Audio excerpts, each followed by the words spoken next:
पहला क्वेश्चन आपकी स्क्रीन पे आया, कंसीडर द फॉलोइंग स्टेटमेंट। आपको कुछ स्टेटमेंट दी हुई है। द सेंट्रल गवर्नमेंट में on an application grant a certificate of naturalisation to a person if he possesses which of the following qualification.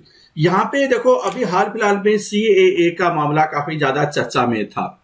अब सिटीजनशिप है, कई तरीके से दी जा सकती है। एक तो बाय बर्थ होती है, एक नेचुरलाइजेशन की बात होती है कि आप नेचुरल तरीके से क्या सिटीजनशिप ले सकते हैं। अगर कोई इस देश में रहना स्टार्ट करे तो क्या आधार है, अगर बर्थ से नहीं है तो कौन से तरीके जो कि सिटीजनशिप से दिए जा सकते हैं। तो उसी की हम लोग बात कर रहे हैं इस पर्टिकुलर क्वेश्चन में कि he is of good character, he is an adequate knowledge of a language specified in the 8th schedule to the constitution, कि उसके पास क्या क्या ऐसी चीज होनी चाहिए जिसमें कि नेचुरलाइजेशन का जो तरीका लिखा हुआ है उसमें क्या ये है, ये फीचर्स, इसकी बात हो रही है।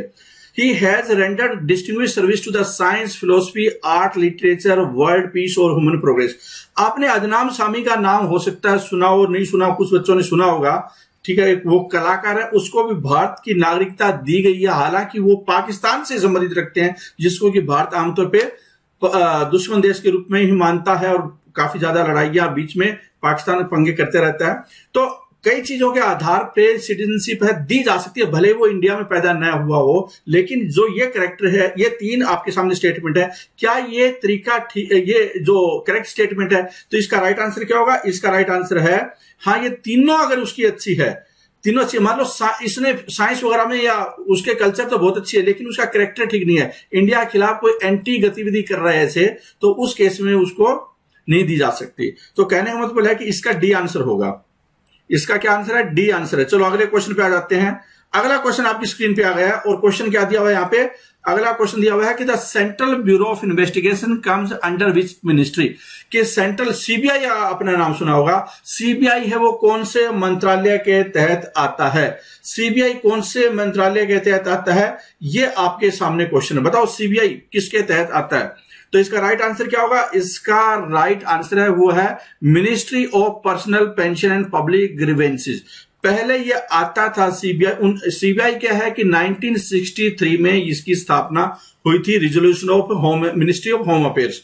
लेकिन इसको बाद में ministry of personal and now it enjoy the status of attached office. जो मिनिस्ट्री ऑफ पर्सनल है उसका जो अटैच्ड ऑफिस है उसके साथ में ये काम करता है। तो CBI come under the administrative control of department of personal and training of the ministry of personal pension and public grievances. अब सिचुएशन इसके सामने ये, तो होम मिनिस्ट्री से जाकर अब ये यहाँ पे आया। होम मिनिस्ट्री के अंतर्गत कौन कौन से आते हैं? एक क्वेश्चन इससे रिलेटेड पहले आया था, कौन कौन से डिपार्टमेंट उसके अंतर्गत आते हैं। तो वो आप अगर आप पूरी सीरीज आपने देखी है तो इसका जरूर समझ में आ जाएगा आपको कि मामला क्या था। अगला क्वेश्चन पे आ जाते हैं कि in case of difference of opinion amongst the chief election commissioner end of 2 other election commissioner the matter is decided by. अब मामला देखो, चीफ जो CIC है इंडिया का, उसमें 3 कमिश्नर है, एक चीफ इलेक्शन कमिश्नर है और 2 दूसरे कमिश्नर है, मतलब कि 3 मेंबर बॉडी है। पहले ये 1 मेंबर बॉडी होती थी, जो आपको पता है अलग अलग टाइम में क्वेश्चन आया है हमारे सामने ये। अब ये क्वेश्चन है कि अगर कोई ऐसा बात आ जाए कि गुजरात में अभी चुनाव होने हैं या 1 हफ्ते के बाद होंगे, उस पे तीनों की बैठक होती है, 3 में एक बात यह आता है कि नहीं, 2 एक तरफ है और 1 एक तरफ है, तो फैसला मेजोरिटी के आधार पे होता है, न कि पार्लियामेंट या और किसी रीजन की वजह से। तो इसका राइट आंसर क्या होगा? इसका राइट आंसर है वो है मेजोरिटी के आधार पे होता है, ठीक है, मेजोरिटी के आधार पे होता है। तो इसका राइट आंसर हो जाएगा C। पार्लियामेंट की जगह आप चाहें तो और कुछ लिख सकते हैं कि 2 ऑप्शन है, तो आप इसको चाहे काट सकते हैं क्योंकि ये दोनों पार्लियामेंट से रिलेटेड होगी, क्वेश्चन में कुछ होगी, लेकिन एक्चुअल में आपको ये पता होना चाहिए कि मेजोरिटी के आधार पे यहाँ पे फैसला होता है अगर कोई बात अटक जाती है तो। अगले क्वेश्चन पे आ जाते हैं कि अगला क्वेश्चन है कि national commission for schedule caste present annual report to the. जो नेशनल कमीशन है शेड्यूल कास्ट से रिलेटेड, वो अपनी एनुअल रिपोर्ट है किसको देता है, किसको पेश करता है? तो ये पेश करता है गवर्नर को या प्रेसिडेंट को या पार्लियामेंट को, या कहां पे ये रिपोर्ट पेश करता है? जिसका राइट आंसर क्या होगा? ये प्रेसिडेंट को करता है। तो और जो मामले राज्यों से संबंधित है वो राज्यपाल को फॉरवर्ड कर देता है, लेकिन ये अपनी रिपोर्ट है, वो नेशनल कमीशन है, वो किसको भेजता है? वो प्रेसिडेंट को भेजता है। प्रेसिडेंट आगे जो एक्शन लेगा, उसकी रिकमेंडेशन क्या है, सारी चीजें वहां पे रखी जाती है प्रेसिडेंट के सामने। अगला क्वेश्चन आता है, which of the following is true regarding attorney general of India. Attorney general जो भारत के सबसे बड़े लॉ ऑफिसर है, यह बात उसकी हो रही है, अटॉर्नी जनरल ऑफ इंडिया की। उससे रिलेटेड कुछ स्टेटमेंट आपको ये बताना है, कौन कौन सी स्टेटमेंट आपके सामने जो दी हुई है वो करेक्ट है अटॉर्नी जनरल से रिलेटेड। एक तो यह है कि उसका जो टेन्योर है, पहली स्टेटमेंट यह है कि टर्म है उसका फिक्स नहीं है संविधान में, मतलब ऐसा नहीं है कि वो 5 साल के लिए बनता है, उसको बीच में कभी भी हटाया जा सकता है। क्या ऐसी बात है? और क्या आपको उस नजरिए से भी देखो, अगर सरकार चेंज होती है तो क्या उसका मान लो कार्यकाल बचा हुआ 3 साल और सरकार चेंज हो गई, तो क्या ऐसा है, मतलब टर्म फिक्स होती है क्या उसका? पहली स्टेटमेंट ये, constitution does not contain the provision and ground of his removal, कि संविधान में, हालांकि ये कॉन्स्टिट्यूशनल बॉडी है लेकिन संविधान में ऐसा नहीं लिखा हुआ है कि उसका प्रोविजन क्या है हटाने का। रेम्युनरेशन है, उसकी जो तनख्वाह वगैरह है वो संविधान में फिक्स नहीं है। ऑल ऑफ दिस, क्या चारों स्टेटमेंट करेक्ट है? अब ये आपके सामने है, तो इसका राइट आंसर क्या होगा? इसका राइट आंसर है कि इससे रिलेटेड चारों स्टेटमेंट है वो बिल्कुल करेक्ट है। इस लिहाज से आपको ये क्वेश्चन उल्टा भी आ सकता है, ठीक है, कि कौन सी स्टेटमेंट करेक्ट है। अभी इसमें आपको एक किस्म से याद करवा दिया कि उसके साथ क्या क्या है। अगला क्वेश्चन आ जाता है, arrange the following stages in enactment of budget in proper order, कि बजट बनता है वो उनकी प्रक्रियाओं से गुजरता है। बजट का एक तरीका होता है बनाने का, हवा में नहीं बनता बजट, तो उसमें क्या क्या स्टेजेस आती है बजट बनने के तरीके में। कुछ स्टूडेंट है सिविल सर्विसेज की तैयारी कर रहे होंगे, पब्लिक एडमिनिस्ट्रेशन की भी तैयारी कर रहे होंगे, या जो जनरल स्टडी की भी तैयारी कर रहे हैं, उसमें ये क्वेश्चन आमतौर पे मेंस में भी पूछा जाता है कि बजट के कौन कौन से फेजेस होते हैं, कौन कौन से स्टेजेस होते हैं, ठीक है। तो आपके सामने पहला है general discussion, appropriation bill, finance bill, voting of demands for grant या प्रेजेंटेशन टू लेजिस्लेचर। तो इसमें से बताना है कि वो 4 वो स्टेप है वो कौन कौन से हैं, कौन सी आपकी राइट है लाइन होगी। ये है क्वेश्चन आपके सामने, कौन सा इसका राइट आंसर होगा।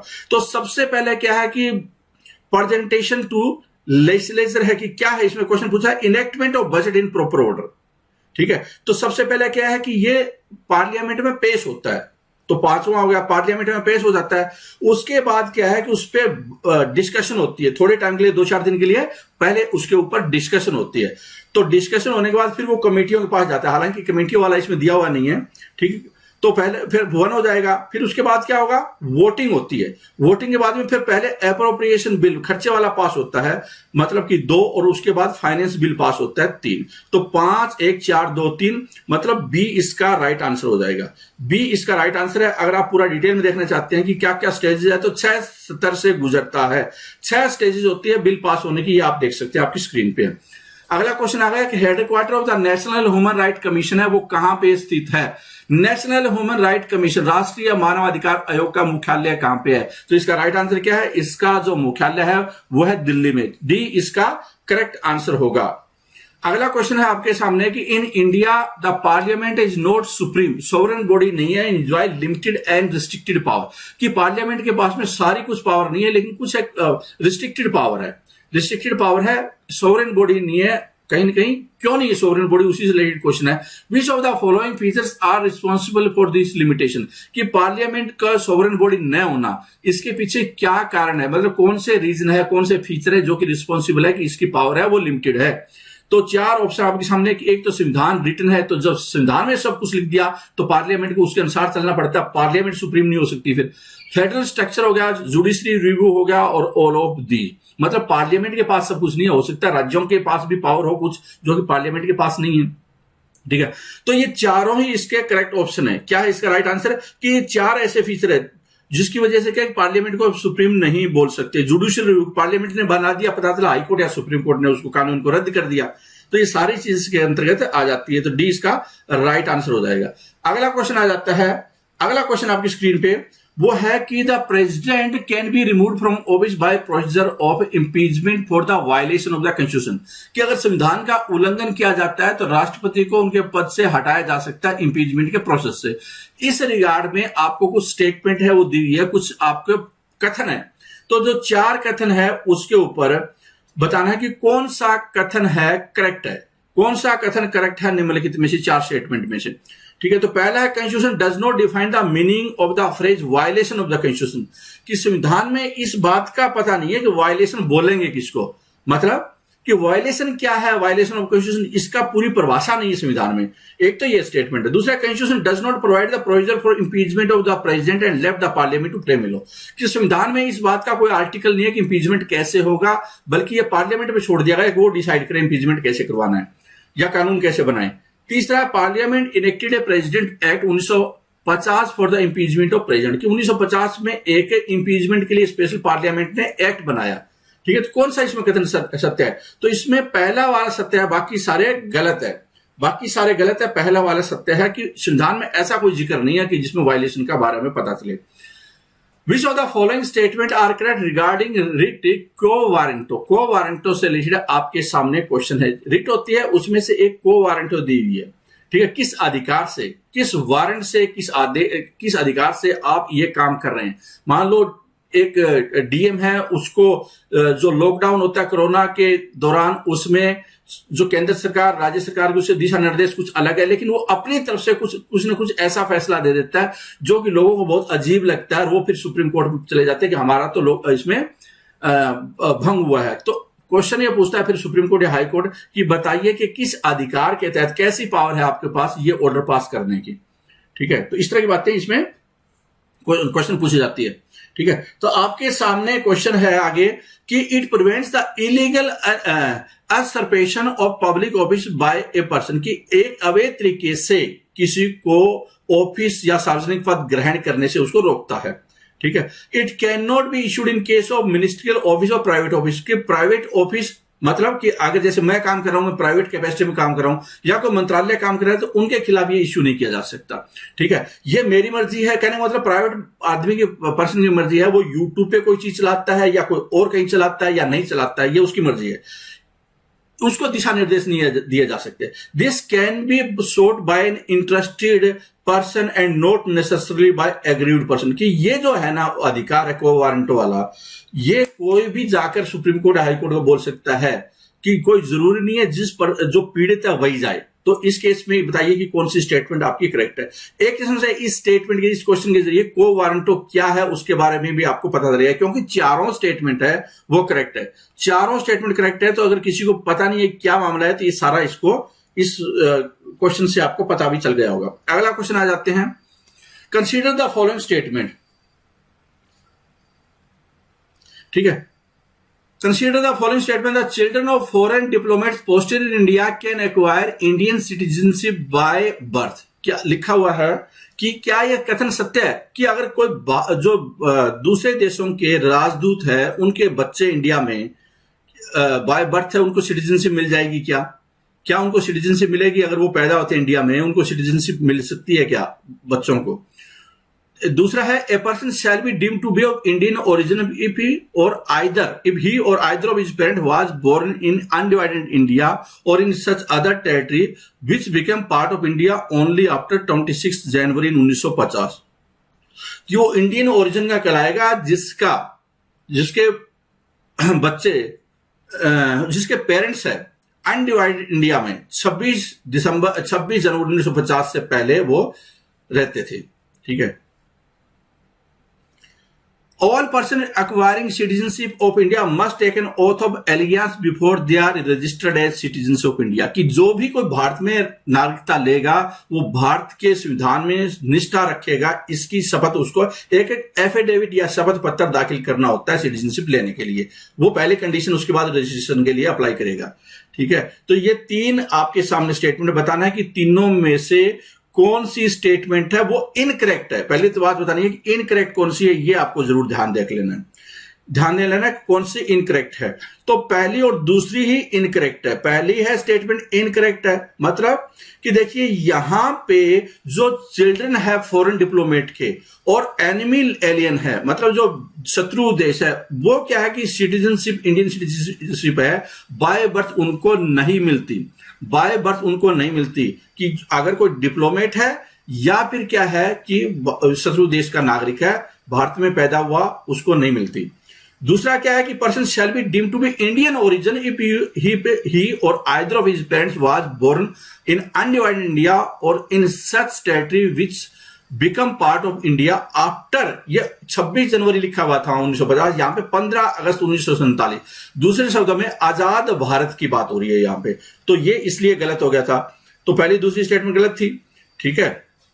ऑब्वियसली क्या तीसरी स्टेटमेंट ठीक है कि उसको अपना शपथ पत्र दाखिल करना होता है। अगला क्वेश्चन आपके सामने, और क्वेश्चन है member of central vigilance commission are appointed by the president by warrant under his hand and seal on the recommendation of a committee consisting of, क्या दिया हुआ है यहां पे कि सेंट्रल विजिलेंस कमीशन है उसको अपॉइंटमेंट किया जाता है प्रेसिडेंट द्वारा, ठीक है। एक कमेटी बनती है, वो रिकमेंड करती है, उसके आधार पर इसकी अपॉइंटमेंट होती है। तो यहां पे क्वेश्चन है कि जो कमेटी होती है जिसको कि सीवीसी को रिकमेंड करेगी, उसमें वो कौन कौन होते हैं? Prime minister, union home minister, leader of opposition in Lok Sabha. तो इसका राइट आंसर क्या होगा? इसका राइट आंसर है डी, सभी इसके सदस्य हैं। तो आप ये भी उल्टा भी क्वेश्चन आ सकता है, ठीक है, कौन सा सदस्य नहीं है या कौन सा सदस्य है, ठीक है। अगला क्वेश्चन आ जाता है यहां पे कि who can exclude post services and matter from the preview of UPSC. UPSC के मामलों में अब यूपीएससी का जो कार्य क्षेत्र है, जहां जहां पे उसके राइट हैं, कहने मतलब उसकी पावर को, उसमें की कौन कौन सी पोस्ट नहीं शामिल हो, इसका ये राइट किसको है कि ये बताए यूपीएससी को ये आपका अधिकार क्षेत्र नहीं है, या ये अधिकार क्षेत्र अब आपका नहीं रहा है, ये मैटर आपको नहीं देखना है, तो ये कौन बताएगा? तो इसका राइट आंसर क्या है? ये बताएगा प्रेसिडेंट द्वारा। प्रेसिडेंट है वो इसको यूपीएससी को डायरेक्शन देगा, ठीक है। लेकिन जो प्रेसिडेंट के जो रेगुलेशन होंगे वो क्या है कि 14 दिन के लिए एटलीस्ट दोनों हाउसेस के सामने रखने हैं वो, और हाउस है मतलब पार्लियामेंट उसको अमेंड या रिपील कर सकता है उस रिकमेंडेशन के, उस रेगुलेशन के प्रेसिडेंट द्वारा। National commission for scheduled tribe है वो कब अस्तित्व में आया? अनुसूचित जनजाति का आयोग है, राष्ट्रीय आयोग है, उसका अस्तित्व है वो कब से है? तो इसका राइट आंसर क्या होगा? इसका राइट आंसर है 2004 से है। ये कब से है? 2004 से है। ये जो 89th कॉन्स्टिट्यूशनल अमेंडमेंट हुआ है 2003 में, इस एक्ट के तहत एक नया आर्टिकल डला है 338A, और separate national commission for ST है वो 2004 से अस्तित्व में आया है। अगला क्वेश्चन है नेशनल डेवलपमेंट काउंसिल है वो वाज एस्टेब्लिश्ड बाय, उसकी स्थापना, राष्ट्रीय विकास परिषद की स्थापना है वो कैसे हुई थी? क्या वो पार्लियामेंट में एक्ट बना या संविधान में प्रोविजन है? बहुत बार ये क्वेश्चन है, बहुत आसान सा क्वेश्चन है। तो ये क्या है कि ये एक्स्ट्रा कॉन्स्टिट्यूशनल बॉडी है, मतलब एग्जीक्यूटिव रेजोल्यूशन, कैबिनेट की जो रेजोल्यूशन होती है उसके जरिए इसका अस्तित्व आया, जैसे कि नीति आयोग का आया है। तो इसका आंसर क्या हो जाएगा? इसका आंसर है सी, 1952 में। अगला क्वेश्चन है, ठीक है, अगला क्वेश्चन है वो है कि which of the following document are presented to the legislature. ये जो 20,000 क्वेश्चन की जनरल स्टडी की सीरीज चल रही है वो आपको ज्वाइन करनी है। ये यूट्यूब पे कुछ एक वीडियो होते हैं, आपको ज्वाइन करनी है, जिससे कि आप इसका पीडीएफ है, पीडीएफ में जो सॉल्यूशन है, पूरे सारे वीडियो, सारे के सारे वीडियो है वो आपको अवेलेबल होते हैं। कई स्टूडेंट को ये लगता है कि यूट्यूब पे ये सारी चीजें फ्री है, फ्री के लिए लाखों रुपए लग रहे हैं इसको डेवलपमेंट करने के लिए, ऐसा नहीं होता, ठीक है। ये कुछ एक फीचर होते हैं जो कि आपको फ्री प्रोवाइड किया जाता है, सारी चीजें फ्री नहीं होती। Which of the following document are presented to the, आपको कुछ पैसे इन्वेस्ट करने होते हैं लर्निंग पे। इन्वेस्टमेंट है सबसे ज्यादा आपको फायदा पहुंचाती है जब आप लर्निंग पे इन्वेस्टमेंट करते हैं, इधर उधर की बोतलों पे इन्वेस्ट करने से कोई फायदा नहीं है। Which of the following documents are presented to the legislature along with the budget. आपको यह बताना क्वेश्चन यह है कि जो बजट पेश होता है पार्लियामेंट में या राज्य की विधानसभा में, बताना है उसके साथ साथ में कौन से डॉक्यूमेंट है आपको पेश करने हैं, कौन कौन से डॉक्यूमेंट है आपको ये पेश करने हैं, पेश किए जाते हैं। उसके साथ में बजट के साथ में वो डॉक्यूमेंट भी सदन के पटल पे रखे जाते हैं। तो ये आपके सामने क्वेश्चन है। तो इसका राइट आंसर क्या होगा? इकोनॉमिक सर्वे को छोड़कर बाकी सारे जो फाइनेंस बिल भी उसके साथ, एप्रोप्रिएशन बिल भी साथ, summary of demand for grants है, explanatory memorandum on the budget, ये चारों चीजें बजट भाषण के साथ में सदन के पटल पे रखी जाती है। तो आंसर क्या इसका? डी इसका आंसर होगा। बजट है उससे पहले क्या है कि वो रखा जाता है। Economic chief economic adviser of India, ये प्रिपेयर, इसके द्वारा प्रिपेयर किया जाता है ये बजट सर्वे। अगला क्वेश्चन आपके सामने है, क्वेश्चन है, फटाफट आंसर देने की कोशिश कर सकते हैं आप। Protection of human rights act 1993 also provides for the establishment of, बताना है ह्यूमन जो राइट कमीशन है, ह्यूमन राइट एक्ट है, उसके साथ में protection of human right act also provide for the establishment of, मतलब कि जो ह्यूमन राइट एक्ट बना उसमें एक प्रोविजन है, वो क्या है? Human right court in big district only, human right court in every taluk, human right court in every district बनना चाहिए, human right court in every small district बनना चाहिए। क्या है इसका आंसर, किस में बनना चाहिए? तो इसका राइट आंसर है कि ये जो एक्ट है ना वो ये बोलता है कि हर डिस्ट्रिक्ट में एक ह्यूमन राइट कोर्ट है, वो बनना चाहिए। तो राइट आंसर क्या है इसका? सी इसका राइट आंसर हो जाएगा कि हर डिस्ट्रिक्ट में एक कोर्ट है, वो बनना चाहिए। अगला क्वेश्चन आपके सामने है, वो है सेंट्रल इंफॉर्मेशन कमीशन है, सेंट्रल गवर्नमेंट द्वारा स्थापित किया गया, ये कब बनाया गया? सेंट्रल इंफॉर्मेशन कमीशन, जहां पे आप आरटीआई लाते हैं उसी से संबंधित है। ये बताना आपको कि ये सेंट्रल गवर्नमेंट द्वारा इसको कब स्थापित किया गया, कब स्थापित किया गया? तो इसका राइट आंसर क्या होगा? इसका 2005 में इसको स्थापित किया गया था, 2005 में इसको स्थापित किया गया था। ये नोटिफिकेशन गजट प्रकाशित किया गया था, और जो आरटीआई एक्ट बना, राइट टू इंफॉर्मेशन एक्ट 2005, उसके बाद में इसकी स्थापना हो गई। ये कमीशन सेंट्रल इंफॉर्मेशन कमीशन है, अब उसका बनाने का रास्ता साफ हो गया। और ये ऑब्वियसली क्या एक्ट के साथ बनी होती है कि लीगल बॉडी है, ये एक स्टैट्यूटरी बॉडी है, न कि ये कॉन्स्टिट्यूशनल बॉडी है। Which of the following amendment affected the executive authority of the president? आपको यह बताना है कि निम्नलिखित में से, ठीक है, Which of the following amendment affected the executive authority of president? राष्ट्रपति की जो पावर है, राष्ट्रपति की एग्जीक्यूटिव अथॉरिटी है, किस किस एक्ट के जरिए, किस किस संवैधानिक संशोधन से प्रभावित हुई थी या प्रभावित हुई है? ये आपके सामने क्वेश्चन है। तो इसका राइट आंसर क्या होगा? इसका राइट आंसर है ये दोनों ही है, 42nd और इसके बाद में क्या है 40 और 44। क्यों? क्योंकि 42nd जो अमेंडमेंट इंदिरा गांधी वाला था और फिर वो आगे मोरारजी देसाई वाला था, दो अलग अलग अमेंडमेंट हुए, ठीक है।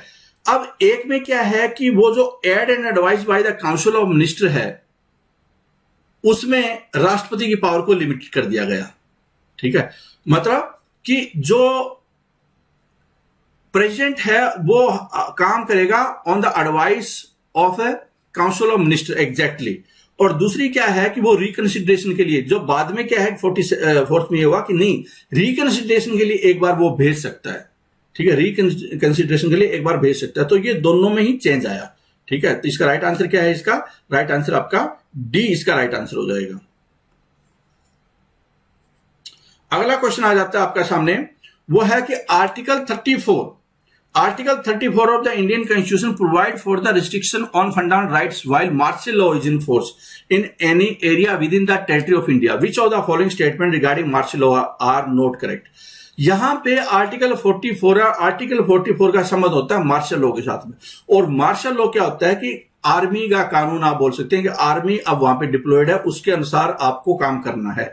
तो जब मार्शल लॉ लग जाता है किसी जगह पे, उस मार्शल लॉ से संबंधित कौन सा कथन सत्य नहीं है, कौन सा कथन सत्य नहीं है, ठीक है। तो देखिए कौन सा कथन सत्य नहीं है इसमें। Concept of martial law has been borrowed from the Weimar constitution of Germany. Germany के संविधान से ये जो कॉन्सेप्ट है मार्शल लॉ का वो लिया गया है। क्या ऐसा बात है करेक्ट? ये बात सही है क्या? दूसरी स्टेटमेंट है और हमें बताना कि कौन सी करेक्ट नहीं है, हमें बताना कौन सा करेक्ट नहीं है। दूसरा बताइए कि it refers to a situation where civil administration is run by military authority according to their own rule and regulation. कि वहां पे एसडीएम है, डीएम है, वो काम नहीं करेंगे, जो आर्मी है वो काम करेंगे, उसी के रूल एंड रेगुलेशन काम करने हैं, सिविल एडमिनिस्ट्रेशन काम नहीं करेगा, वही सब कुछ करेंगे, ठीक है। तीसरी स्टेटमेंट, एक्सप्रेशन मार्शल लॉ है वो संविधान में कहीं ना कहीं उसको डिफाइन नहीं किया, बस मार्शल लॉ लगेगा ये लिख दिया, लेकिन एक्चुअल मार्शल लॉ के अंतर्गत है क्या, इसमें किस किस को क्या क्या पावर होगी वो डिफाइन नहीं है। और नन ऑफ दीज। तो इसका राइट आंसर क्या है? इसका राइट ये बात करेक्ट है कि इसमें कोई संविधान में लिखा नहीं गया है, क्योंकि ये एक्चुअल में क्या फंडामेंटल राइट के अगेंस्ट ही बात हो जाती है। तो इसलिए संविधान ने इसमें बचने की कोशिश की, क्योंकि किरकिरी होती है देश की, ठीक है। तो इसलिए इसको कोई ज्यादा एक्सप्लेन करने की जरूरत नहीं है, आर्मी अपने हिसाब से इसको हैंडल करेगी। तो सी इसका करेक्ट है, ये भी इसका करेक्ट है, ठीक है। जो पहला है ना वो 1935 है, अंग्रेजों के टाइम के जो रूल है ना, अंग्रेजों का इंग्लिश कॉमन लॉ से लिया गया है, न कि ये लिया गया है मार्शल जर्मनी से लिया गया है। तो पहली स्टेटमेंट है वो इनकरेक्ट है। आंसर क्या होगा इसका? राइट आंसर क्या होगा? ए इसका होगा। ए है वो इनकरेक्ट स्टेटमेंट है। आगे चलते हैं, ठीक है। आगे देखिए, consider the following statement, consider the following statement regarding the legislative power of the president. आपको यह बताना है कि जो राष्ट्रपति की विधायी शक्तियां होती है, लेजिस्लेटिव पावर होती है, पार्लियामेंट से रिलेटेड पावर होती है, कानून बनाने से रिलेटेड होती है, जुडिशियल या मिलिट्री पावर की बात नहीं कर रहे, लेजिस्लेटिव पावर की बात कर रहे हैं। He can send message to the house of parliament with respect to a bill pending in the parliament, कि पार्लियामेंट से रिलेटेड यहां पे है, he can send message to the house of parliament. अगर कोई बिल पार्लियामेंट में है तो हाउस को ये बोल सकता है, मैसेज भेज सकता है, भैया इस पे कुछ आगे बढ़ाओ, इस पे बात करो कुछ। तो ये एक सब्जेक्टिव सी बात है, वो कर सकता है, मैसेज भेज सकता है। क्या ये सही है?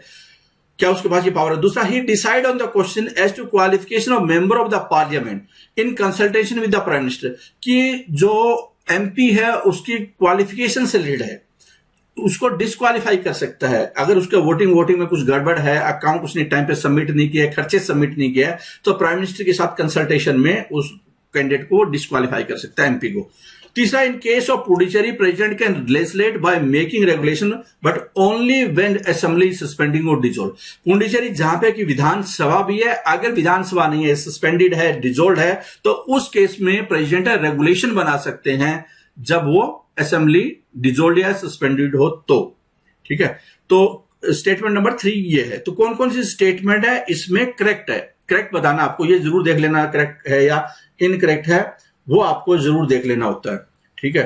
वो आपको जरूर देख लेना होता है। बताइए कि कौन सा करेक्ट या इनकरेक्ट है, ठीक है। तो इसका राइट आंसर क्या होगा? इसका राइट आंसर, एक तो देखो ये तो करेक्ट है ही है, पुडुचेरी में क्या रेगुलेशन कर सकता है वो जब वो डिजोल्व या सस्पेंडेड हो। तो अब देखते हैं कि वो पार्लियामेंट को मैसेज भी भेज सकते हैं, ये पावर भी है, बहुत जनरल सी पावर है, हो सकती है। लेकिन वो क्या है कि विद चीफ कमीशन, वो इलेक्शन कमीशन ऑफ इंडिया, उसके साथ में कंसल्टेशन करके किसी एमपी को वो फिर डिस्क्वालीफाई कर सकता है। आमतौर पे क्या होता है कि कुछ समय में एक एमपी को अपना जो पूरा अकाउंटिंग का सिस्टम होता है वो बताना होता है। अगर उस दौरान वो नहीं बताता है या जरूरत से ज्यादा उसने खर्चे कर दिए हैं या वहां पे कुछ घोटाला पाया गया है, उसका इलेक्शन वॉइड होने की संभावना होती है, तो वो इलेक्शन कमीशन अपना निर्णय एक किस्म से राष्ट्रपति के पास भेज देते हैं कि ये हम रिकमेंड करते हैं इस बंदे को, इसकी सदस्यता कैंसिल हो।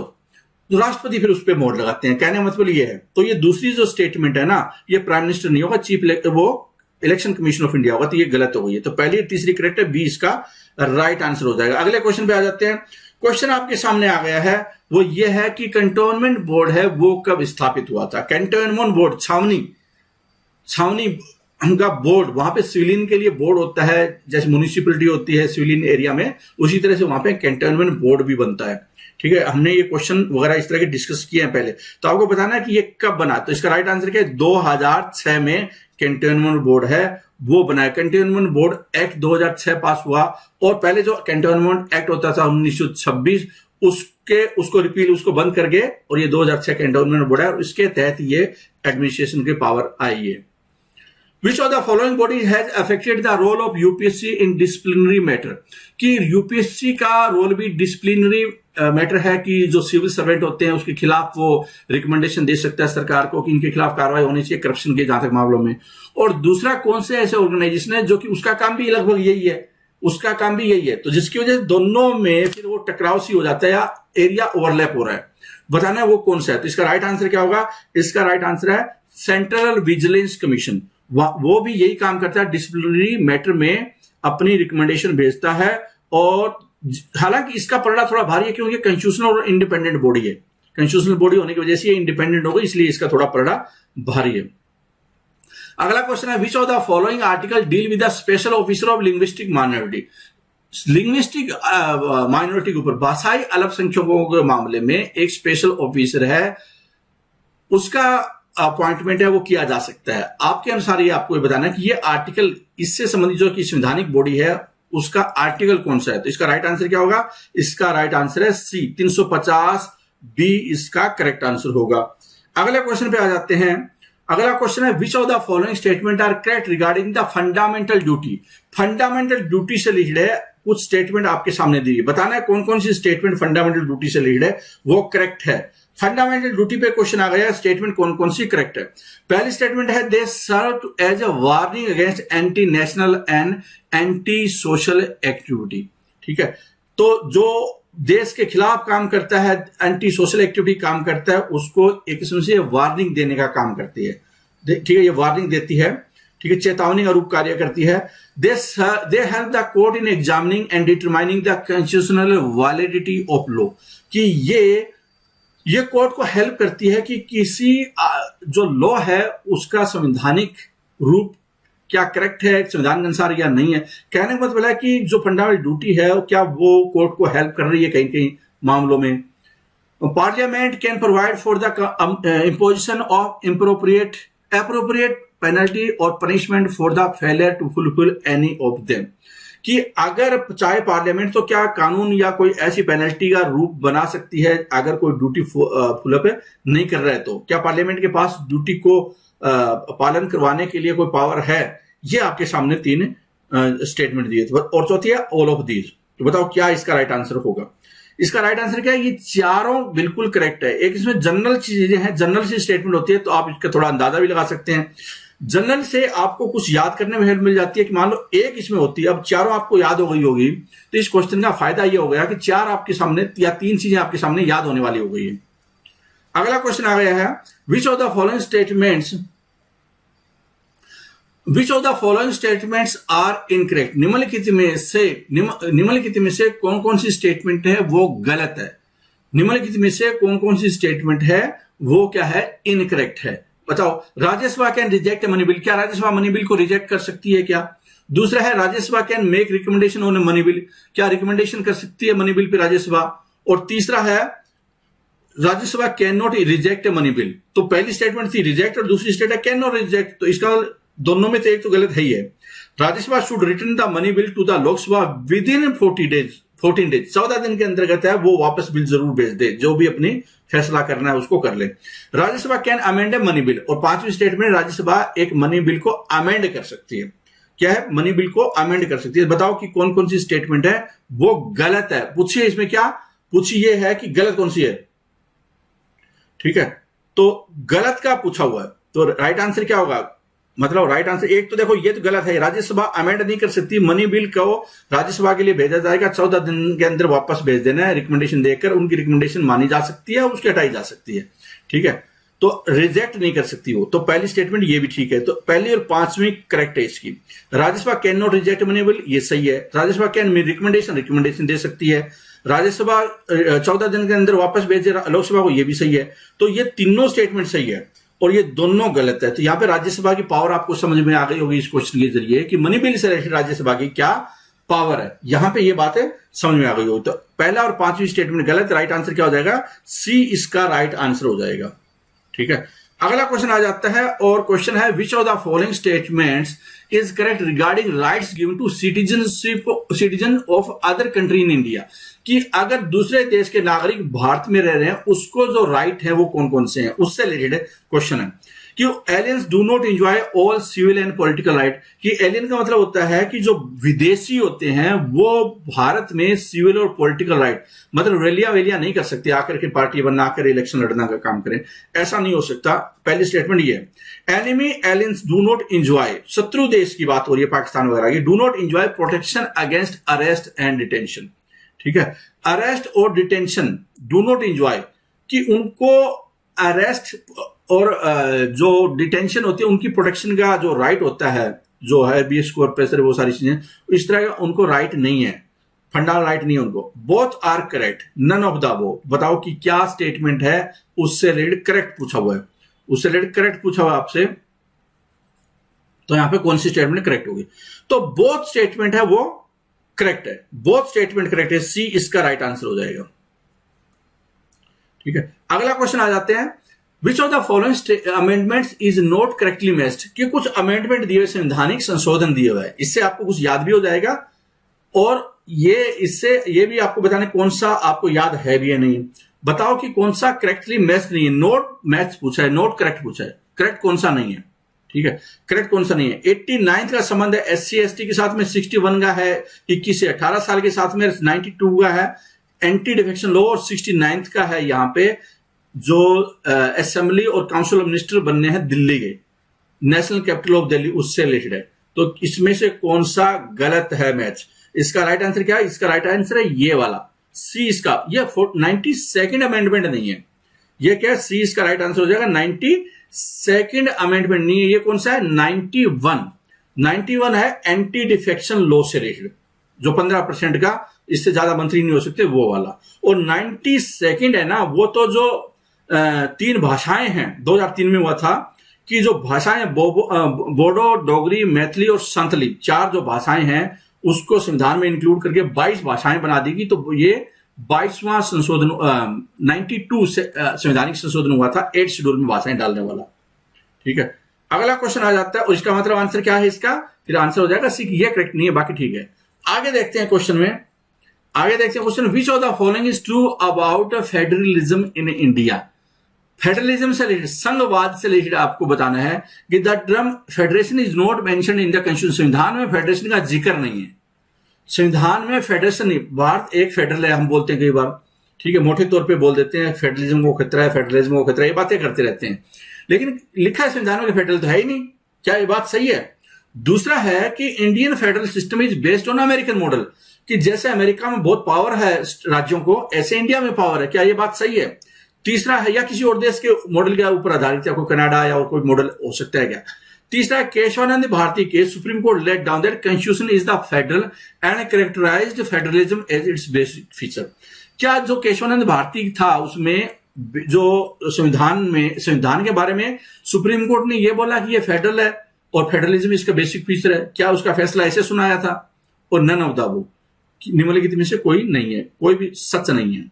तो बताओ कौन सा सच नहीं है, ठीक है। तो इसका राइट आंसर क्या होगा?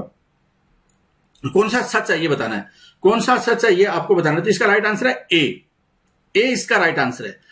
जो फेडरेशन नहीं है, देखो संविधान में लिखा है यूनियन ऑफ स्टेट। क्या लिखा है संविधान में? कि the term federation is not mentioned in the constitution. Instead article 1 of the constitution describe India as a union of states. और यूनियन ऑफ स्टेट्स है वो डॉक्टर BR अम्बेडकर ने उनको अलग अलग परिभाषित किया। वो हम पहले भी जो क्वेश्चन आए हैं उसमें कई बार डिस्कस कर चुके हैं, ठीक है।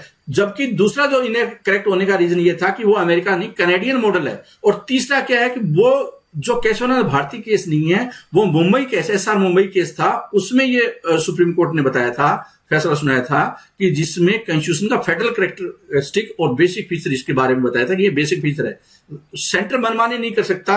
इनफैक्ट क्या है कि कई बार ये भी क्वेश्चन आता है कि दे आर नॉट सैटेलाइट और एजेंट ऑफ द सेंटर। ये जो स्टेटमेंट है सुप्रीम कोर्ट का, ये फैसला है, ये ऑब्जर्वेशन है, ये किस केस में हुआ था, ऐसे भी क्वेश्चन आ जाते हैं। तो इसका राइट आंसर क्या है?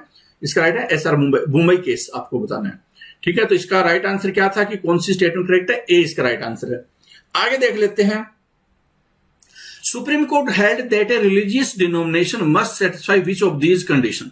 बताना है कि जो धार्मिक संप्रदाय है, धार्मिक संप्रदाय को या धार्मिक जो संगठन है उसकी बात हो रही है, उसको सुप्रीम कोर्ट की कौन सी ऑब्जर्वेशन है, किस पे सुप्रीम कोर्ट ने बोला कि वो होनी चाहिए, कब सेटिस्फाई होगी रिलीजियस डिनोमिनेशन, धार्मिक संप्रदाय से रिलेटेड बात निर्णय दिया था, उसके ऊपर क्वेश्चन है, ठीक है। तो पहला देखिए क्या है, ये पहला ये है कि इट शुड हैव एटलीस्ट 100 और मोर फॉलोवर, कि उसके पास में उस धार्मिक संस्था के डिनोमिनेशन तभी कहलाया जाएगा उसको। ये नहीं 5 बंदे इकट्ठे हो गए जय श्री राम का नारा लगा दिया, उसको रिलीजियस डिनोमिनेशन नहीं बोला जा सकता। लेकिन जो राम रहीम आशाराम बापुर उसके जो फॉलोवर है उसको रिलीजियस डिनोमिनेशन बोला जाएगा, क्योंकि वो संख्या उनकी ज्यादा है काफी, तो 100 से ज्यादा होना चाहिए। उसको एक संप्रदाय का रूप डाले, जैसे कि रामपाल है, इस तरह के आपने कई बार और भी सुने होंगे ना, जो अलग अलग कई बार केसेस में फंस जाते हैं, कोई बलात्कार में, कोई और किसी एक्टिविटी में। तो उससे रिलेटेड ये क्वेश्चन कहीं कहीं सुप्रीम कोर्ट ने ये बोला था कि भाई कम से कम 100 से ज्यादा फॉलोवर तो होने चाहिए ना, तभी बोलेंगे रिलीजियस डिनोमिनेशन है। दूसरा, it should be registered with the local authorities और स्टेट गवर्नमेंट। अब ऐसा नहीं हवा में तीर चला रहे हो और कि हम तो धार्मिक संगठन ये वो हैं, वो लोकल अथॉरिटी या स्टेट गवर्नमेंट के पास में रजिस्टर होना चाहिए। दूसरी स्टेटमेंट ये है, ठीक है। तीसरी ये है कि it must have association with charitable trust और होल्ड वन इटसेल्फ, कि उस या तो उसकी एक चैरिटेबल ट्रस्ट होनी चाहिए उसके पास में, या किसी के साथ एसोसिएट हो, या फिर क्या it should be collection of individual who have a system of belief which they regard as conductive to their spiritual wellbeing. तो यहां पे बताना है कि कौन सी कंडीशन सुप्रीम कोर्ट के अनुसार है रिलीजियस डिनोमिनेशन को सेटिस्फाई करती है। बहुत ही इंपॉर्टेंट है, ठीक है। मतलब पता चलेगा कि आप सीरियसली अखबार पढ़ते हो, राम रहीम बापाराम आसाराम बापू के मजे लेते हो, उनके ऊपर जो केस लगे हैं उनके मजे ले रहे हो और कुछ आगे भी पढ़ रहे हो, ठीक है। यहां पे क्वेश्चन ये है, ठीक है। तो इसका राइट आंसर क्या है? इसका जो राइट आंसर है वो है ये वाला, डी इसका राइट आंसर होगा, ठीक है। ये इसका राइट आंसर होगा। आप चाहें तो इसके बारे में और भी पढ़ सकते हैं, आपके पास में पीडीएफ होगा, वो एक बार थोड़ा जरूर देख लीजिए कि एक्चुअल में सुप्रीम कोर्ट की इन मामलों में ऑब्जर्वेशन क्या है। जो आप बहुत सारे देखते होंगे ना, ये सारे इन मामलों में ऑब्जर्वेशन क्या है। Consider the following statement, consider the following statement. आपके सामने क्वेश्चन है, ग्राम सभा is a body consisting of person registered in the electoral rolls of a village within the area of panchayat at the village level। तो ये statement आ गया ग्राम सभा के बारे में। पंचायती राज है वो बहुत सारे बच्चों का फेवरेट होता है, लेकिन आप जितना फेवरेट होता है कई बार क्वेश्चन भी उतने ज्यादा गलत होते हैं। तो बताइए कि क्या है आपका हिसाब किताब। पहला है कि ग्राम सभा है वो is a body consisting of person registered in the electoral roll of A village, की एक गांव में जितने भी इलेक्टोरल जितने भी वोट है उनकी ये किस्म से वो सारे रजिस्टर्ड वोट है, उसको बोलते हैं ग्राम सभा। विलेज लेवल की बात हो रही है। दूसरा है, there is no uniformity in the organisation of state legislature India, कि जो स्टेट लेजिस्लेचर होता है, राज्य के विधानमंडल होते हैं, वो एक जैसे नहीं है, वो एक जैसे नहीं, यूनिफॉर्मिटी नहीं है।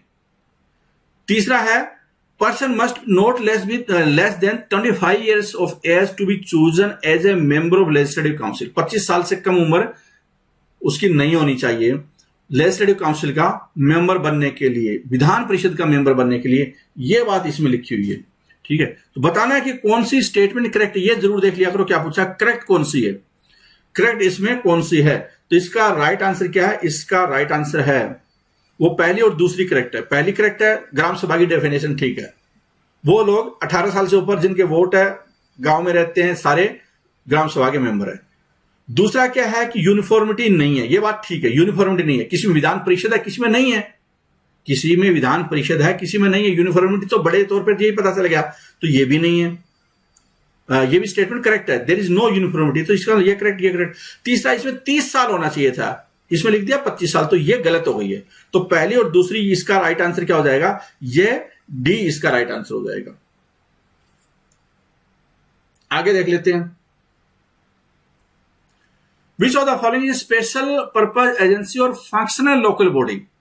आपने लोकल बॉडी, म्यूनिसिपैलिटी, इनके बारे में पढ़ा होगा, कॉर्पोरेशन पढ़ा होगा, तो 74th कॉन्स्टिट्यूशनल अमेंडमेंट पढ़ा होगा, ये सारी चीजें। यहां पे आपको बताना है स्पेशल पर्पज एजेंसी, ठीक है। वो कौन कौन सी है? Housing board, water supply and sewerage board, electricity supply board, all of this कौन कौन सी इसमें शामिल होगी? तो इसका राइट आंसर क्या? इसका राइट आंसर है वो है डी। जैसे कि हरियाणा में एक हुड्डा आपने नाम सुना होगा, ठीक है। हुड्डा के अंदर ये हुड्डा का ये प्लॉट निकल गया, हुड्डा का ये निकल गया, ऐसी चीजें आपने पढ़ते होंगे। या वहां पे आपने बिजली बोर्ड वाली चीजें भी पढ़ते होंगे, सीवरेज बोर्ड, ये सारी चीजें, हाउसिंग बोर्ड के भी कई घर होते हैं लोगों के, हाउसिंग बोर्ड में रह रहा है, ऐसी चीजें आपने पढ़े होंगे। तो वो क्या चीज है? वो सारे स्पेशल पर्पज एजेंसी होती है, ऑल ऑफ दीज इसका राइट आंसर होगा। और भी जैसे सिटी ट्रांसपोर्ट बोर्ड है, इलेक्ट्रिसिटी सप्लाई बोर्ड है, पॉल्यूशन कंट्रोल बोर्ड है, हाउसिंग बोर्ड है, ये सारे इसके अंतर्गत आते हैं। Which of the following acts provided for the establishment of Joint Public Service Commission for 2 or more provinces? कि किस एक्ट ने ज्वाइंट पब्लिक सर्विस कमीशन की 2 या 2 से ज्यादा राज्यों का, दो से ज्यादा प्रोविंसेस का, प्रांतों का ज्वाइंट पब्लिक सर्विस कमीशन होगा सिविल सर्वेंट रिक्रूट करने के लिए। ये किस एक्ट में इसकी बात हुई थी? तो इसका राइट आंसर क्या है? इसका राइट आंसर है बी, इसका राइट आंसर हो जाएगा। 1935 वाले एक्ट में इसकी बात हुई थी। अगला क्वेश्चन आपके सामने, article 148 of the constitution of India provides for the office of. Article 148 है संविधान का, ठीक है, 148 है संविधान में, वो किसके ऑफिस की बात करता है, किसके बारे में, क्या वो स्टेट फाइनेंस कमीशन है, किसके बारे में बात हो रही है? तो इसका राइट आंसर क्या है? इसका राइट आंसर है वो कैग के बारे में बात करता है। बहुत इंपॉर्टेंट है, बहुत बार एग्जाम में आया कि 148 किससे संबंधित है, तो कैग से संबंधित है। अगला क्वेश्चन देख लेते हैं, article 13 of the Indian constitution says any law which is inconsistent with the any of the fundamental rights shall be void. बहुत ध्यान से समझने की कोशिश करना, ये केशवानंद भारती उस तरह के मामलों में शामिल है। Which of the following is not included under the definition of law in this context.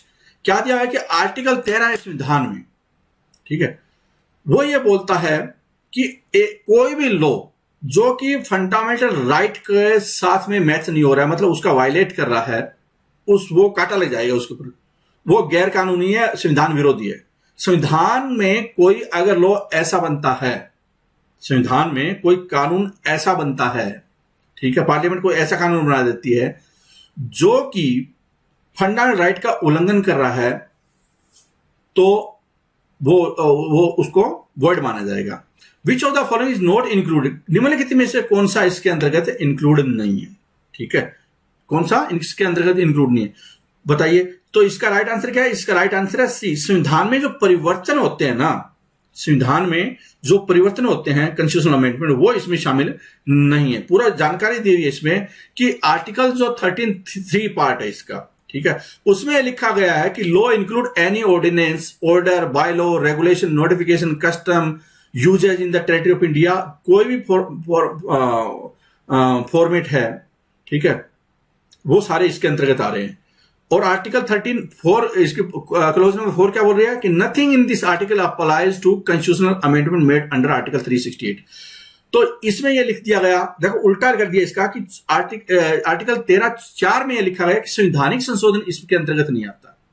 तो इसलिए जो सुप्रीम कोर्ट का बहुत ही बैलेंस सा जजमेंट आ जाता है केशवानंद भारती केस में, जिसमें कि कॉन्स्टिट्यूशनल अमेंडमेंट एक्ट है, उसको इस लॉ के अंतर्गत शामिल नहीं कर लिया गया। इसका मतलब क्या है कि संविधान में परिवर्तन से फंडामेंटल राइट है उसको चेंज किया जा सकता है। तो केशवानंद भारती केस में क्या जजमेंट हो गया फिर कि ये संविधान में परिवर्तन किया जा सकता है, आर्टिकल 13(3) में ये नहीं आएगा और ये वैलिड है, फंडामेंटल राइट को चेंज किया जा सकता है, फैसला दे दिया। आगे उसने एक टांग और लगा दी, आगे क्लोज में लगा दिया केशवानंद भारती केस में कि नहीं, जो बेसिक फीचर है ना वो चेंज नहीं किया जा सकता। तो मतलब बैलेंस जजमेंट देकर इसको निपटारा किया, जो कि इतने दिन से चल रहा था। क्वेश्चन ये बन रहा है, तो इसको थोड़ा ध्यान से समझ सकते हैं, बीच में आपको कई बार भी आया है और आगे भी आता रहेगा, क्योंकि ये basic feature of the constitution है। ये मामला बहुत लंबा खींचेगा, बहुत चलता रहेगा हमेशा।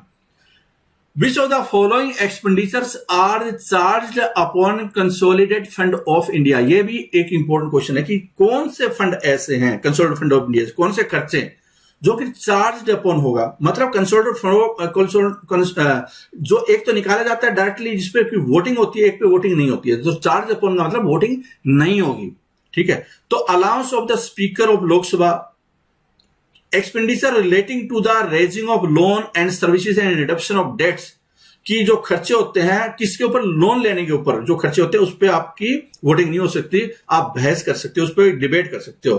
पेंशन हाईकोर्ट के ऊपर वोट नहीं कर सकते, आप बहस कर सकते हो। Any sum required to satisfy the award of any arbitration tribunal, की ट्रिब्यूनल ने कोई फैसला दे दिया सरकार के कि 50 लाख 10 लाख उसको आपको देना है, एसिड विक्टिम को देना है, या इस तरह का कोई फैसला कर दिया तो वो देना ही, आप इसके ऊपर कोई फैसला वो नहीं कर सकते। Administrative expenses of the office of controller and auditor general, की कैग है उसके जो खर्चे हैं उसका भी आप वोटिंग नहीं कर सकते। बताओ क्या है इसमें, जिसपे कि बताना क्या आपको कि which of the following expenditure are, कि कौन से है जिसपे वोटिंग नहीं होगी और डिबेट हो सकती है। ये आपके सामने क्वेश्चन है, तो इसका राइट आंसर क्या है? डी। आप चाहें तो इस क्वेश्चन को इस रूप में भी ले सकते हैं कि बता, जिसमें कि वोटिंग किस किस पे नहीं होती, ये याद करने के लिए आपके लिए काफी ज्यादा हेल्पफुल है। अगला क्वेश्चन आ जाता है, और भी आपके सामने है, इसमें आप चाहें तो पीडीएफ पढ़िए, जिसमें लिखा हुआ है कि कहां पे वोटिंग नहीं होगी। Once elected for a full term, a जज serve on the international court of justice for, जो इंटरनल कोर्ट ऑफ जस्टिस होती है, एक जज अगर वहां पे बनता है कोई, तो कितने साल के लिए, उसकी टर्म कितनी होती है? एक जज की टर्म कितनी होगी अगर वो इंटरनेशनल कोर्ट ऑफ जस्टिस का एक जज बनता है? तो ये क्वेश्चन आपके सामने है। तो कितने साल उसकी टर्म होती है? इसका राइट आंसर क्या है? इसका राइट आंसर है वो है सी, 9 साल उसका कार्यकाल होता है। 9 साल उसका कार्यकाल होगा। ठीक है। इंटरनेशनल कोर्ट है, उसमें 15 जजेस है शामिल होते हैं, 15 जजेस शामिल होते हैं। यूनाइटेड नेशन जनरल असेंबली और सिक्योरिटी काउंसिल है, इसमें वोट डालती है। ठीक है, सेपरेट सेपरेट वोट डालती है ये। ठीक है। और कैंडिडेट जो इलेक्ट होता है, जज बनता है, उसको एब्सोल्यूट मेजोरिटी चाहिए। अगला क्वेश्चन है, what is the official language of Kerala? Kerala की भाषा क्या है? ऑफिशियल भाषा क्या, आधिकारिक भाषा क्या है केरला की? तो इसका राइट आंसर क्या होगा? आसान सा क्वेश्चन है, लेकिन कई नॉर्थ इंडियन है वो ज्यादा जानते नहीं है केरला के बारे में। ठीक है। तो इसका राइट आंसर है मलयालम। मलयालम है वहां पे। और दूसरी जो भाषा है, दूसरी जो ऑफिशियल भाषा, वो है English. Which of the following is not a federal feature of the constitution of India? कि भारत के संविधान में फेडरल फीचर कौन सा नहीं है? कौन सा फेडरल संघीय फीचर नहीं है? बाई कैमरल लेजिस्लेचर, ठीक है, मतलब लोकसभा और राज्यसभा, क्या फेडरल फीचर का प्रतीक है? नहीं है। Written constitution, president veto over state bill, supremacy of the constitution, supremacy of the constitution. तो बताइए कि क्या इसमें फेडरल फीचर नहीं है? इसका राइट आंसर क्या है? इसका राइट आंसर है सी। जो प्रेसिडेंट का वीटो होता है राज्यों के बिल पे, राज्यपाल है वो रिकंसिडरेशन के लिए भेजते हैं प्रेसिडेंट को, प्रेसिडेंट क्या है अपनी वीटो लगा सकते हैं। एक्चुअल में क्या है कि एक जो सेंटर होता है ना, वो उसको सिफारिश करते हैं। तो सेंटर का रोल इस पे आना, सेंटर का कंट्रोल होना या राष्ट्रपति का कंट्रोल होना राज्य पे, वो फेडरल फीचर का प्रतीक नहीं है, उल्टा हो गया वो। तो सी इसका राइट आंसर है। अगला क्वेश्चन देख लेते हैं कि the basic structure doctrine of the constitution implies that. ये फिर बेसिक स्ट्रक्चर से आ गया है, संविधान से लेकर बताना आपको कि all constitutional amendment that seeks to change the basic structure must be initiated and approved by the judiciary. कि जो बेसिक स्ट्रक्चर में चेंज करने के अमेंडमेंट है वो जुडिशरी से अप्रूवल होना चाहिए। दूसरा, amendment can violate the basic structure of the constitution only when it seeks to give effect to article 14 और 19 आर्टिकल ऑफ द कॉन्स्टिट्यूशन। कि अमेंडमेंट है बेसिक स्ट्रक्चर का वायलेशन है तभी होगा जब वो आर्टिकल 14 या 19 में कोई चेंज करे, आर्टिकल 14 या आर्टिकल 19 में चेंज करे तो भी वो बेसिक स्ट्रक्चर का संविधान का वायलेशन होगा। तो क्या ये बात सही है? क्या बात सही है? तो इसका राइट आंसर क्या होगा? None of these. इसका राइट आंसर क्या हो जाएगा? नन ऑफ दीज, क्योंकि दोनों ही गलत है भाई। 14 या 19 की बात नहीं है, कोई भी अगर ऐसा चीज है जैसे कि जुडिशियल रिव्यू है, उसका वो राइट नहीं ले सकते। सेपरेशन ऑफ जुडिशरी एग्जीक्यूटिव उसकी राइट चीज नहीं ले सकते। पार्लियामेंट्री प्रोसीजर है उसका, पार्लियामेंट्री सिस्टम वो नहीं ले सकते। तो वो तो आर्टिकल 14-19 की बात थोड़ी, वो तो पूरे संविधान की बात हो रही है। तो इसलिए ये गलत हो गया अभी तो। और पहला है कि जुडिशरी से अनुमति थोड़ी, वो तो हो ही नहीं सकता, मतलब चेंज ही नहीं हो सकता, बेसिक स्ट्रक्चर है तो अनुमति की क्या है इसमें? और किसी भी बिल के लिए जुडिशरी से क्यों अनुमति ली जाए? वो तो दोनों अलग अलग है। तो दोनों ही गलत है स्टेटमेंट, दोनों ही गलत है। तो आंसर क्या है? None of these. अगला क्वेश्चन है कि कंसीडर द फॉलोइंग। अच्छा, कई बार क्या होता है, बच्चे क्या करते हैं कि जब बोथ ऑफ दीज नजर आता है ना, सोचते हैं या ऑल ऑफ दीज होता है, तो उनको लगता है यही होगा। तो इस धारणा से भी देखो, इस पे फिर केशवानंद भारती वाला केस है, तो इस पे आप थोड़ा एक बार और पढ़ लीजिए। ठीक है, इस पे और भी पढ़ सकते हैं, थोड़ा सा आपको बच भी सकते हैं कि जब ये all of these none of these होते हैं तो इसमें क्या करना होता है। Consider the following statement regarding state emergency. कि स्टेट इमरजेंसी पे क्वेश्चन है। स्टेट इमरजेंसी मतलब राष्ट्रपति शासन होता है, उसके ऊपर क्वेश्चन आ गया है। ठीक है, राष्ट्रपति शासन के ऊपर। तो बताइए क्या है ये? It can be revoked any time bye the president without the approval of parliament. कि पार्लियामेंट की बिना अनुमति के राष्ट्रपति कभी भी इसको हटा सकते हैं, पार्लियामेंट में जाने की जरूरत नहीं है। हटाना मुश्किल काम नहीं है, मतलब केंद्र सरकार हटा सकती है। राष्ट्रपति की बात का मतलब केंद्र सरकार हटा सकती है। President rule was imposed on all the state in India accept Telangana. कि तेलंगाना पे अभी तक नहीं बना लगा है प्रेसिडेंट रूल, राष्ट्रपति शासन। बाकी सारी राज्यों पे राष्ट्रपति शासन है, प्रेसिडेंट रूल है, लग चुका है, राष्ट्रपति शासन लग चुका है। क्या ऐसा है या कोई और भी ऐसा राज्य इंडिया में जिसपे राष्ट्रपति शासन नहीं लगा? बाकी सब पे लग चुका है। तो बताइए which of the statement are correct? कौन कौन सी स्टेटमेंट है, कौन सी स्टेटमेंट करेक्ट है? तो इसका राइट आंसर क्या होगा? इसकी पहली स्टेटमेंट है वो करेक्ट है, ये वाली करेक्ट है, ये गलत है। ठीक है, क्यों गलत है? दूसरी वो इसलिए गलत है कि तेलंगाना के साथ में छत्तीसगढ़ और तेलंगाना दो राज्य जहां पे राष्ट्रपति शासन है नहीं लगा, राष्ट्रपति शासन नहीं लगा। ठीक है, बाकी पहले स्टेटमेंट है वो करेक्ट है। Which of the following is not correctly match, निम्नलिखित में से कौन से करेक्टली मैच नहीं है? नहीं है, ये है क्वेश्चन आपके सामने। तो पहला है election to panchayat state election commission, क्या वो करवाता है? Election to Lok Sabha, election commission of India. Election to state legislative assembly, state election commission. President के election, state election commission of India. तो कौन सा इसमें करेक्ट है? कौन सा इसमें करेक्ट है? तो इसका राइट आंसर क्या है? तीनों करेक्ट है, ए गलत है। तो ए गलत कौन सा हुआ? ये वाला गलत हुआ, ये वाला, क्योंकि ये वाला, इसके जो इलेक्शन है इलेक्शन कमीशन ऑफ इंडिया कराता है। आमतौर पर क्या होता है कि जो उसने ढंग से, जिसने पॉलिटी नहीं पढ़ी है, उसने वो सोचेगा स्टेट का काम है तो स्टेट इलेक्शन ही करवाएगा। जैसे गवर्नर स्टेट का काम करता है तो स्टेट इलेक्शन कमीशन है, वो स्टेट लेजिस्लेटिव असेंबली के सिलेक्शन कराएगा। ऐसा नहीं है, ऐसा नहीं है। आपको ढंग से पहले तो पॉलिटी पढ़नी है, फिर क्वेश्चन पे आना है, वरना तो समझ में ही नहीं आएगा। जो भारत का निर्वाचन आयोग है वो राष्ट्रपति, उपराष्ट्रपति, लोकसभा, राज्यसभा, विधानसभा, विधान परिषद के इलेक्शन करवाता है। और जो स्टेट इलेक्शन कमीशन है वो जो लोकल गवर्नमेंट होती है उसके इलेक्शन के लिए बस, और कोई काम नहीं है उसका। अगला क्वेश्चन आ जाता है आपका, कॉन्स्टिट्यूशन ऑथराइजेज, संविधान है authorises the dash to determine the qualification of member of the finance commission and manner in which they should be selected.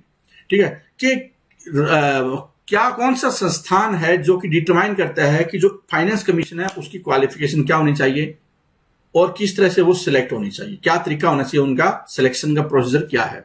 ठीक है, इलेक्शन का इलेक्टेड वर्ड क्यों नहीं है? क्योंकि वो इलेक्टेड में तो चुनाव होता है, वोट डालने वाली बात होती है, वोट नहीं डलते, सिलेक्शन होता है यहां पे। ठीक है, तो बताना आपको कि क्या तरीका होना चाहिए, ये किसने बताया है, किसमें लिखा है संविधान ने कि ये पावर है? तो इसका राइट आंसर क्या है? पार्लियामेंट के पास पावर है।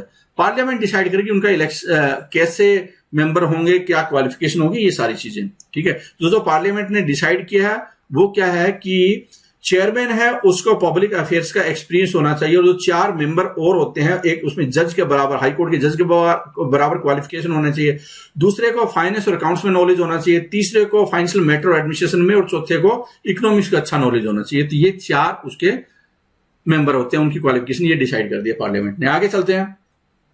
Who among the following recommended the abolition of the Office of Controller and Auditor General of India? CAG का ऑफिस की रिकमेंडेशन कि ये नहीं होना चाहिए। कैग का आपने नाम सुना, कैग है, उसका ऑफिस नहीं होना चाहिए, ये खाम ब्यूरोक्रेसी को लंबा खींच रहा है। ठीक है, जरूरत नहीं है इसकी। तो ये बात किसने, ये किस पॉलिटिकल एनालिस्ट ने बोली? ठीक है, जिसने इंडियन एडमिनिस्ट्रेशन पे किसने ये बात बोली, ये आपके सामने क्वेश्चन है। इसका राइट आंसर क्या है? ठीक है, इसका राइट आंसर है ए। इसका राइट आंसर क्या है? इसका राइट आंसर है ए। पॉल एच एपलबी है, उन्होंने in his second 2 reports on Indian administration, 2 report सौंपी, उसमें उन्होंने ये जिक्र किया कि इसकी ज्यादा जरूरत नहीं है। चाहे तो आप इसके ऊपर और पढ़िए जिससे कि आपको और जानकारी मिले। ठीक है, अगला क्वेश्चन आ जाता है, supreme court can issue Ritz for the enforcement of, supreme court है वो रिट इश्यू कर सकती है।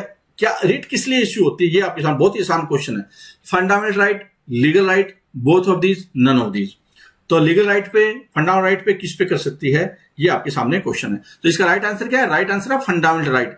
अगर यहां पे हाई कोर्ट होता तो ये क्वेश्चन है आपके लिए बहुत ही इंटरेस्टिंग हो जाता है, और कुछ बच्चे फिर गलत कर बैठ सकते थे। हाई कोर्ट क्या है? लीगल राइट और फंडामेंटल राइट पे रिट इश्यू कर सकता है, supreme court only fundamental right. इसका मतलब हाई कोर्ट का स्कोप, रोल ज्यादा है थोड़ा। Salient feature of the government of India act 1935 are all India federation, provincial autonomy, dyarchy at the centre, abolition of dyarchy in the state. कि जो government of India act 1935 में बना था उसके फीचर क्या क्या है? कि ऑल इंडिया फेडरेशन की बात की थी उसने, प्रोविंशियल ऑटोनॉमी होनी चाहिए, सेंटर पे डायरकी होनी चाहिए, राज्यों में डायरकी खत्म कर दी जानी चाहिए, जो कि 1919 वाले ने रिकमेंड की थी, वो उसमें हुई थी वो। ठीक है, तो बताओ कौन से इसके फीचर है? इसका राइट आंसर क्या है? डी इसका राइट आंसर है। चारों इसके फीचर है। मतलब कि ये क्वेश्चन अगर आप पढ़ लेंगे तो फीचर समझ में आ जाएंगे, आपको याद हो जाएंगे फीचर। अगला क्वेश्चन आपके सामने है, वो है consider the following statement about directive principle of state policy, directive principle of state policy and select the incorrect statement. Incorrect statement है, उसको आपको सिलेक्ट करना है। तो they are fundamental to the governance of the country, they have served as useful beacon lights to the courts, और they are complementary to the fundamental rights of the citizen, they seek to establish social and economic democracy in the country. तो पहला तो इसको elimination से कीजिए, वरना question में आपको दिक्कत आ सकती है। तो पहला क्या है कि जो directive principle of state policy है वो इकोनॉमिक और सोशल जस्टिस की बात करते हैं, ये बात सही है। तो स्टेटमेंट ये तो करेक्ट हो गई, ये सही है। देखो पॉलिटिकल जो डेमोक्रेसी है वो बात करते हैं फंडामेंटल राइट, और ये सोशल इकोनॉमी की बात करते हैं। अब आ जाते हैं पहली statement, they are fundamental to the governance of the country की जो राज्य को ये डायरेक्शन देते हैं कि आपको देश ऐसे चलाना है, तो ये बात बिल्कुल सही है, ये बात भी सही है। They have serve as a useful beacon light to the court, court को उन्होंने एक प्रकाश स्तंभ, एक इंसाइट्स दिए, गाइडेंस दिए कि कोर्ट फैसले करे तो इसका जरूर ध्यान रख ले, तो ये बात भी सही है। ठीक है, अब आ जाता है C, they are complementary to the fundamental rights of the citizen. Complementary नहीं है, सप्लीमेंट्री है। ये क्या है? सप्लीमेंट्री है, दोनों एक दूसरे के साथ ये क्या करते हैं? सप्लीमेंट करते हैं एक दूसरे को। सी इसका राइट आंसर है, सी इसका राइट आंसर है। मतलब कि इनकरेक्ट स्टेटमेंट पूछी थी, तो इनकरेक्ट में सी इनकरेक्ट है। आगे देख लीजिए, अगर इसको कुछ और समझना है तो आप इसको पीडीएफ को जरूर देख लीजिए एक बार। Which of the following statement is correct about some of the major constitutional amendment? क्या है यहां पे कि कौन सी करेक्ट है, आपको यह बताना है कि संवैधानिक में जो मेजर संशोधन हुए, संविधान में मेजर संशोधन के बारे में कुछ स्टेटमेंट है, वो कौन से करेक्ट है। ठीक है, तो पहली स्टेटमेंट तो यह है कि 38 और 39 amendment act were made in the background of internal emergency in India. Internal emergency कौन सी? इंदिरा गांधी वाली, वो जो 1975 से वाली, 76 वाली। ठीक है, तो 38वां और 39वां संवैधानिक संशोधन है वो उस दौरान हुआ था। 42nd अमेंडमेंट एक्ट है restricted to the power of judicial review, कि जुडिशियल रिव्यू नहीं हो सकता, ये 42nd अमेंडमेंट की बात हुई। और 52nd अमेंडमेंट है वो एंटी डिफेक्शन प्रोविजन है, वो संविधान में संशोधन करके वो ऐड किया गया। बताओ ऑल आर करेक्ट, निम्नलिखित में से कौन सा इसका करेक्ट है?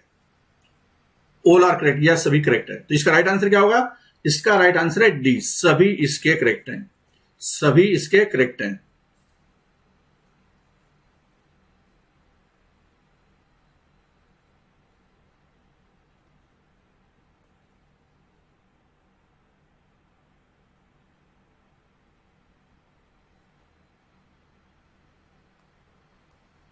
आगे चलते हैं। विच of the following statement is correct about the Simon commission? Simon commission से रिलेटेड क्वेश्चन आपके सामने है, और साइमन कमीशन पे कौन सी स्टेटमेंट करेक्ट नहीं है।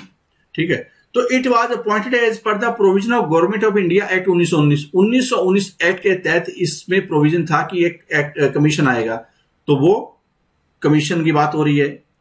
ठीक है, पहली स्टेटमेंट ये है, पहली स्टेटमेंट ये है।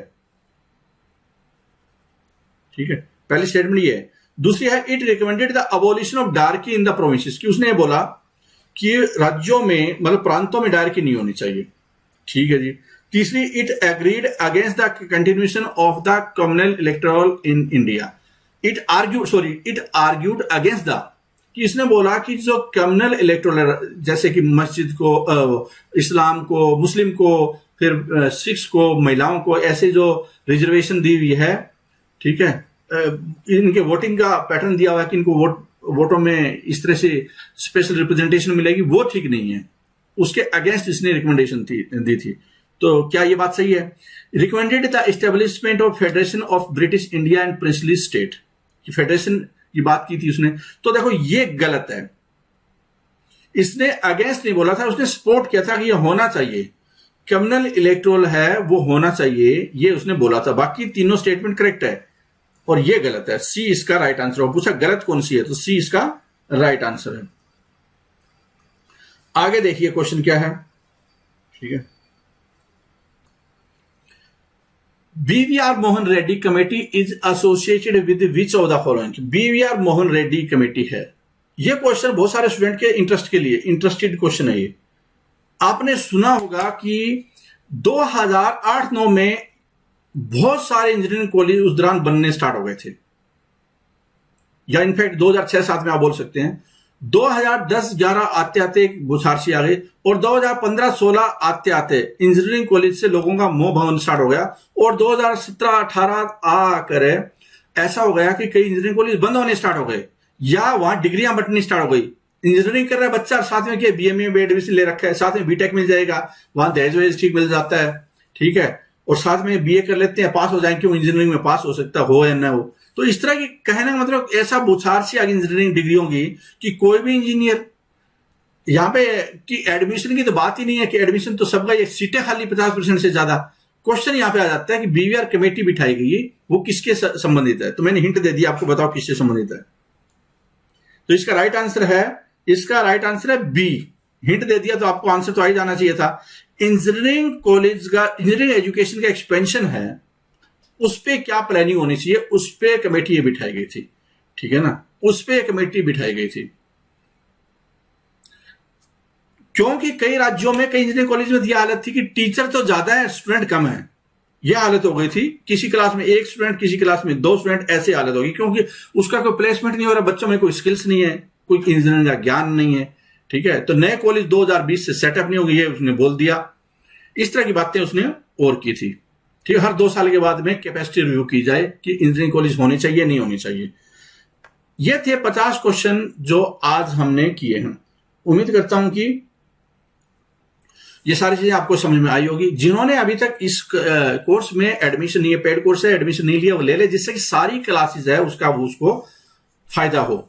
सारी क्लासेस का मतलब कि 20,000 क्वेश्चन होने जनरल स्टडी में। इसमें बायोलॉजी है, केमिस्ट्री है, फिजिक्स है, ज्योग्राफी है, पॉलिटी है, हिस्ट्री है, मिसलेनियस क्वेश्चन है, कंप्यूटर से रिलेटेड क्वेश्चन है, साइंस टेक से रिलेटेड है, इन्वायरमेंट से रिलेटेड है, इकोनॉमिक्स से रिलेटेड है। सारे आपको एडवांटेज तभी मिलेंगे और पीडीएफ मिलेगा उसमें, ठीक है। तो इस क्लास में इतना ही। Thank you very much for watching this. All the best.